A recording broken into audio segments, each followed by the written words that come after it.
یہ ریکارڈنگ سنو کہانی میری زبانی کے لیے کی جا رہی ہے۔ اس کہانی کا نام ہے آزادی کی دھن، جس کے مصنف اوبین میو ہیں اور اس کا مرکزی خیال ساجی گل نے پیش کیا ہے۔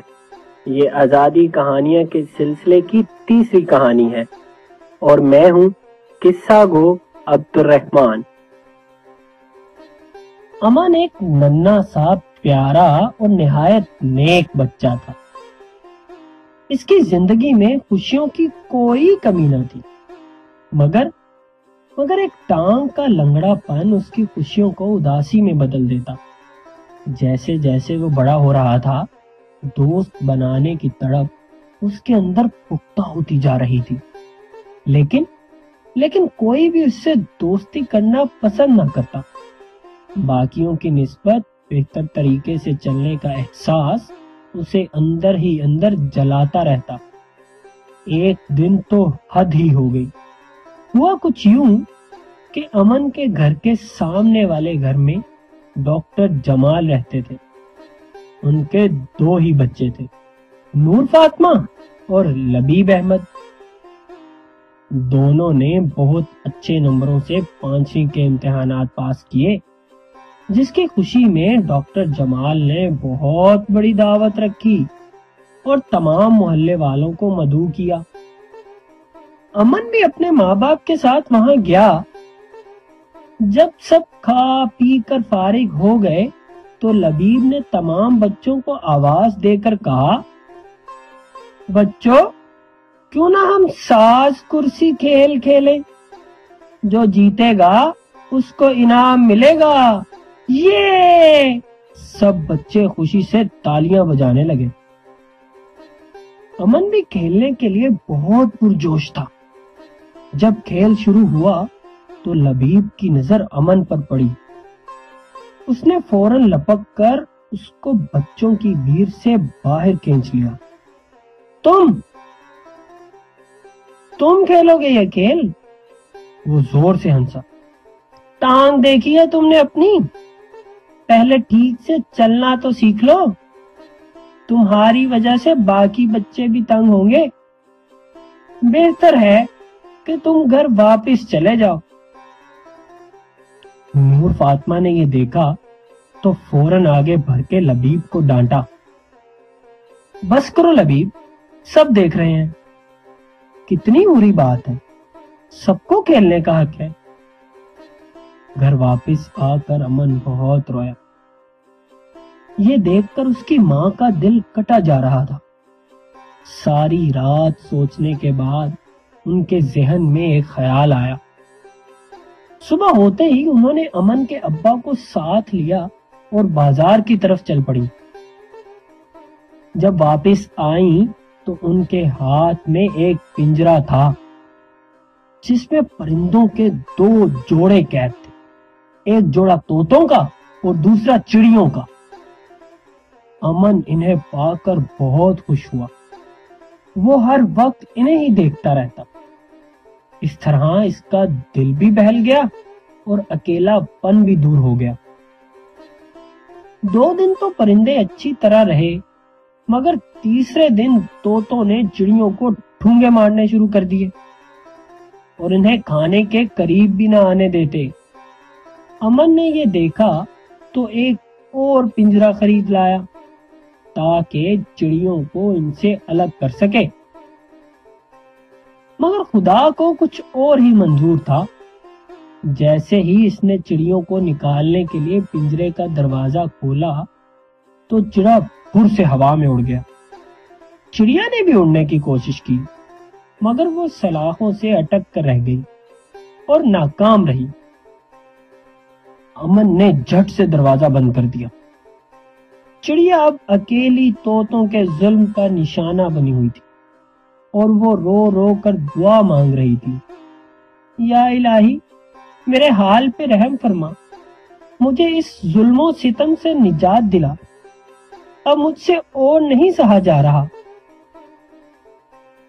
امن کو چڑیا کی تنہائی میں اپنی تنہائی نظر آنے لگی، مگر اسے سمجھ نہیں آ رہا تھا کہ وہ کیا کرے۔ اس طرح دن گزرتے رہے اور 14 اگست کا دن آ گیا۔ امن خوشی سے پھولا نہیں سما رہا تھا۔ اماں ابا کی طرف سے ڈھیروں جھنڈیاں، نئے کپڑے، سبز ہلالی پرچم اور نت نئے تحفے پا کر اس کی خوشی دگنی ہو گئی تھی۔ وہ بڑی محنت سے گھر کو سجا رہا تھا۔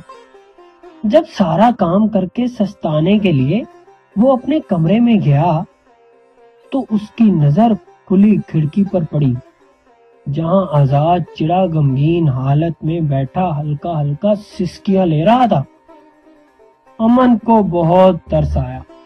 اس نے سوچا کہ یہ بہت اچھا موقع ہے چڑیا اور چڑے دونوں کی تنہائی دور کرنے کا۔ اس نے بھاگ کر چڑے کو پکڑ لیا۔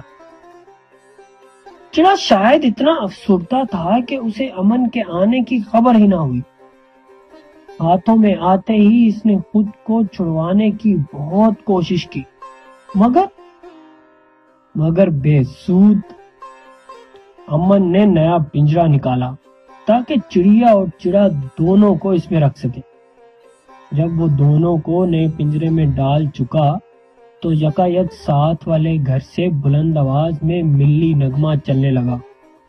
آزادی کی دھن اے وطن چاہتے ہیں، امن ہی امن ہم امن چاہتے ہیں۔ یہ سن کر امن کے جسم میں عجیب سی لہریں دوڑنے لگی۔ اس نے فوراً پنجرا کھول کر چڑیوں کو آزاد کر دیا، مگر اب بجائے بھاگنے کے چڑیوں نے اس کے گرد اڑنا شروع کر دیا۔ معجزاتی طور پر چڑیا نے انسانی آواز میں امن سے کہا، امن، آج آزادی کا دن ہے، ہمیں آزاد کرنے کا شکریہ، اب ان طوطوں کو بھی آزاد کر دو۔ اپنوں سے بچھڑ کر یہ بھی بہت اداس اور اکیلا محسوس کر رہے ہیں۔ امن نے ایسا ہی کیا۔ اب چاروں پرندے امن کے آگے پیچھے اڑ رہے تھے اور خوشی سے چہچہا رہے تھے۔ ایسا لگ رہا تھا جیسے وہ آزادی کے جشن میں امن کے ساتھ شریک ہے۔ امن بھی خود کو ہواؤں میں اڑتا محسوس کر رہا تھا اور ساتھ ساتھ آزادی کے گیتوں پر جھوم رہا تھا۔ اسے نئے دوست جو مل گئے تھے۔ نور فاطمہ یہ سارا منظر اپنے گھر کی بالکونی سے دیکھ رہی تھی۔ وہ بہت متاثر ہوئی اور نیچے اتر کر امن کے گھر کی طرف دوڑی چلی آئی۔ السلام علیکم آنٹی، کیا میں امن سے مل سکتی ہوں؟ نور نے امن کی ماں سے پوچھا۔ کیوں نہیں بیٹا، ضرور، وہ اپنے کمرے میں کھیل رہا ہے، اس کی ماں نے نہایت خوش دلی سے جواب دیا۔ شکریہ آنٹی، یہ کہہ کر نور امن کے کمرے کی طرف بڑھی۔ نور کو اپنے گھر میں دیکھ کر امن ہکا بکا رہ گیا۔ کیسی ہو نور، خیریت؟ کوئی کام تھا تو مجھے بلا لیا ہوتا۔ امن نے گھر بھرا کر کہا۔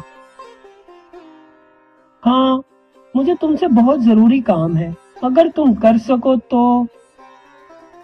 ہاں ضرور، میرے اختیار میں ہوا تو ضرور کروں گا، امن نے مسکرا کر جواب دیا۔ پرندے ایک دم سے کھڑکی کی چوکھٹ پر جا پہنچے اور دونوں کو تکنے لگے۔ مجھ سے دوستی کرو گے؟ امید ہے تم انکار نہیں کرو گے۔ کیا؟ مارے خوشی کے امن کے منہ سے چیخ نکل گئی۔ وہ ایک نظر نور کو دیکھتا اور پھر ایک نظر پرندوں کو۔ نئے جیون کی نئی امنگ اس کے اندر سر ابار رہی تھی۔ اس کی تو دنیا ہی بدل گئی تھی۔ خوشی کے صدمے سے اس کی آنکھیں چھلک پڑی۔ بالآخر اس نے اپنی محرومیوں اور تنہائیوں سے آزادی پا لی تھی۔ ضرور نور، کیوں نہیں، دوستی کروں گا اور مرتے دم تک نبھاؤں گا، امن نے پرجوش آواز میں کہا۔ پرندوں نے پھر سے ہوا میں اڑنا شروع کر دیا تھا۔ وہ پنکھ پھیلائے دونوں کے گرد گھوم رہے تھے اور نئی دھن میں گیت گا رہے تھے۔ تو بچوں، اس کہانی میں ہمیں یہ سبق ملتا ہے کہ ہمیں بنانے والا اللہ ہے. اگر اس نے کسی کو کوئی معذوری دی ہے تو یہ اس کا فیصلہ ہے. ہمیں یہ حق حاصل نہیں کہ ہم اس کی بنائی ہوئی چیز کا مذاق اڑائیں. ہمارا یہ فرض بنتا ہے کہ نہ صرف خود امن سے رہیں بلکہ دوسروں کو بھی امن سے رہنے دیں اور آزادی کی فضا میں سانس لینے دیں. اگر کوئی تکلیف میں ہے تو اس کی تکلیف کو اپنا سمجھ کر اس کو دور کرنے کی پوری کوشش کریں. نہ صرف یہ بلکہ جانوروں کے ساتھ بھی حسن سلوک سے پیش آئیں. وہ بھی اللہ کی بنائی ہوئی مخلوق ہیں اور ان کے بھی احساسات ہیں جیسے ہمارے ہیں. تو یہ تھی آج کی کہانی. سنو کہانی میری زبانی کے سلسلے کی. مزید کہانیاں سننے کے لیے ہمارا فیس بک پیج سنو کہانی میری زبانی لائک کیجیے اور شیئر کرنا نہ بھولیے.